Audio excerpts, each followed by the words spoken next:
যুক্তরাষ্ট্রের শান্তি প্রস্তাব গ্রহণের জন্য ইউক্রেনকে আগামী বৃহস্পতিবার পর্যন্ত সময় বেঁধে দিলেন মার্কিন প্রেসিডেন্ট ডোনাল্ড ট্রাম্প। আর ট্রাম্পের এমন প্রস্তাবে ভেবেচিন্তেই সিদ্ধান্ত নেবেন বলে জানাচ্ছেন ইউক্রেনীয় প্রেসিডেন্ট ভলোদিমির জেলেনস্কি। অন্যদিকে মার্কিন শান্তি প্রস্তাব ইউক্রেন সংঘাত সমাধানের ভিত্তি হতে পারে বলে মন্তব্য করেছেন রাশিয়ার president Vladimir Putin. Russia Ukraine যুদ্ধ অবসানের জন্য ২৮ দফা শান্তি কাঠামো তৈরি করেছে যুক্তরাষ্ট্র। স্থানীয় সময় শুক্রবার হোয়াইট হাউসে নিউ ইয়র্কের নবনির্বাচিত মেয়র জোহরান মামদানির সঙ্গে বৈঠকের সময় প্রেসিডেন্ট ট্রাম্প সাংবাদিকদের জানান, জেলেনস্কিকে এই শান্তি প্রস্তাব পছন্দ করতেই হবে। তিনি যদি এই প্রস্তাব গ্রহণ না করেন তাহলে তাদের লড়াই চালিয়ে যাওয়া ছাড়া কোনো গতি নেই। ট্রাম্পের মতে প্রস্তাব গ্রহণে কিয়েভের জন্য উপযুক্ত সময় আগামী বৃহস্পতিবার।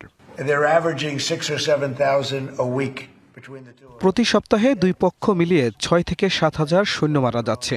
যুদ্ধবন্ধে আমাদের একটা পরিকল্পনা আছে। আমার মনে হয় ইউক্রেন ও রাশিয়া কিছুটা হলেও সমাধানের কাছাকাছি এসেছে।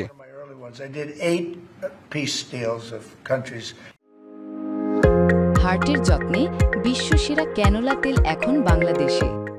এ অবস্থায় কিয়েভে নিজ কার্যালয়ের সামনে জাতির উদ্দেশ্যে ভাষণ দেন ইউক্রেনের প্রেসিডেন্ট ভলোদিমির জেলেনস্কি।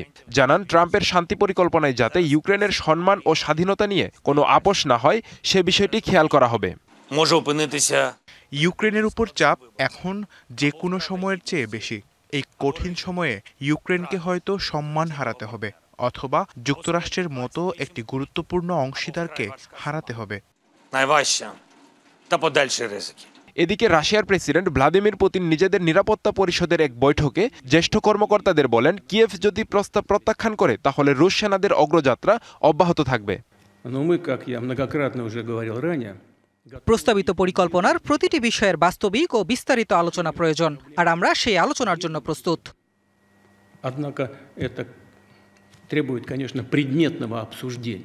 যুক্তরাষ্ট্রের ২৮ দফা শান্তি পরিকল্পনা অনুযায়ী রাশিয়াকে দিতে হতে পারে ইউক্রেনের পূর্বাঞ্চলের একটি বড় অংশ। উল্লেখযোগ্যভাবে ছোট করতে হবে সেনাবাহিনীও। ইউক্রেন কখনোই নেটোতে যোগ দেবে না বলে অঙ্গীকার করবে। বিনিময়ে এরই মধ্যে দখলে নেয়া ইউক্রেনের কিছু অঞ্চল ছেড়ে দেবে রাশিয়া। আব্দুল্লাহ আল মারুফ, ডিবিসি নিউজ ডেস্ক।